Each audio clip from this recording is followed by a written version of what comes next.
Question number 1. On his last bank statement, Qasim had a balance of rupees 1,75,000 in his checking account. He wrote one check of rupees 45,790 and another for rupees 1,12,921. What is his current balance? So यहाँ पे आपसे क्या पूछा जा रहा है कि कासिम के बैंक में जो बैलेंस था टोटल वो 1,75,000 था और उसने 2 चेक रोड किए, तो उसके बाद उसका करंट बैलेंस क्या होगा। इसके लिए आपको टोटल चेक की अमाउंट फाइंड करनी पड़ेगी और जो बैलेंस था उसमें से सब्ट्रैक्ट कर देंगे तो हमारे पास करंट बैलेंस आ जाएगा। So we have previous balance आप लिखेंगे 1,75,000। ठीक है, 1,75,000 था आपके पास। टोटल चेक की जो अमाउंट बनती है, आप दोनों जो चेक की अमाउंट थी दैट इज़ 45,790 एंड 1,12,921, इनको ऐड अप कर लेंगे। इन दोनों को ऐड करेंगे तो हमारे पास आ जाएगा रुपीज़ 1,58,711। सो इस प्रीवियस बैलेंस में से जब आप इस टोटल अमाउंट ऑफ चेक को सब्ट्रैक्ट कर देंगे तो आपके पास करंट बैलेंस आ जाएगा। That is previous balance minus total of the cheque. इन दोनों को आप सब्ट्रैक्ट करें तो you get the current balance that is rupees 16,289. Question number 2. Last week Wajid drove 283.4 kilometer on 16.2 liters of petrol. He says that the averaged about 1.75 kilometer per liter. Is this his answer reasonable? Explain. यानी वो कह रहे हैं कि उसने 16.2 litre of petrol use करते हुए जो है वो 283.4 किलोमीटर जो है वो ड्रॉप किया, तो वो एवरेज बता रहा है 1.75 किलोमीटर पर लीटर। तो इज़ दैट आंसर रीज़नेबल? उसके लिए आपको उसकी फ्यूल एवरेज या जो एफिशिएंसी है वो निकालनी पड़ेगी, यानी पर लीटर कितना फ्यूल जो है वो यूज़ हो रहा है।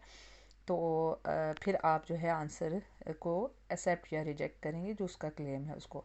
सो उसके लिए आपका टोटल डिस्टेंस जो आपके पास गिवन है दैट इज़ 283.4 किलोमीटर और पेट्रोल जो कंज्यूम हो रहा है इतने डिस्टेंस को कवर करने के लिए दैट इज़ 16.2 लीटर्स। जो पेट्रोल यूज़ हो रहा है दैट इज़ 16.2 लीटर।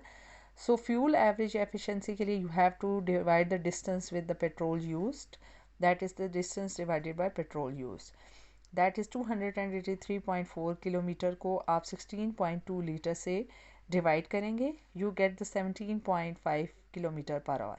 इन दोनों को आपने डिवाइड किया तो आपकी एवरेज जो फ्यूल की आ रही है दैट इज़ 17.5 किलोमीटर पर लीटर। 1 लीटर में 17.5 किलोमीटर कवर हो रहा है और क्लेम क्या था कि 1.75 किलोमीटर पर लीटर है एवरेज जो है फ्यूल की, that is 1.75 kilometre.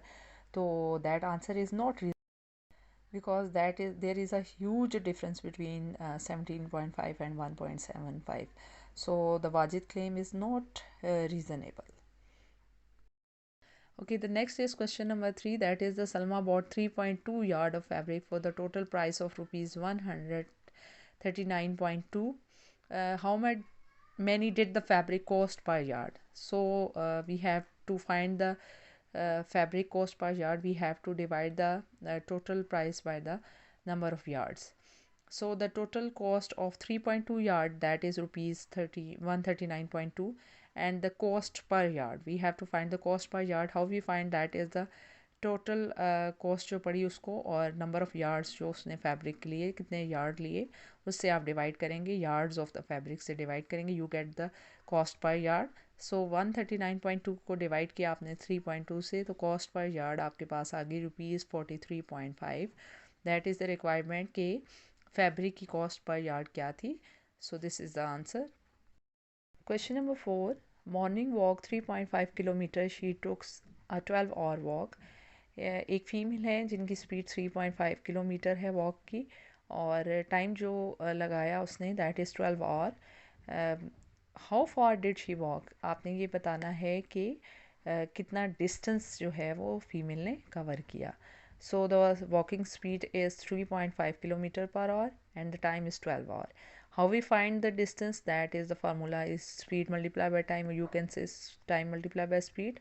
As time is 12 hours, speed is 3.5 kilometer per hour, and we can find by using this formula distance हम find कर लेंगे, multiply करेंगे इन दोनों को, or you can write in this way, that is distance equal to the speed multiplied by time. Speed is time is 12 hour and the speed is 3.5 kilometre per our, और R से cancel out हो जाएगा, और 12 को आप 3.5 से multiply करेंगे, you get 42 kilometer.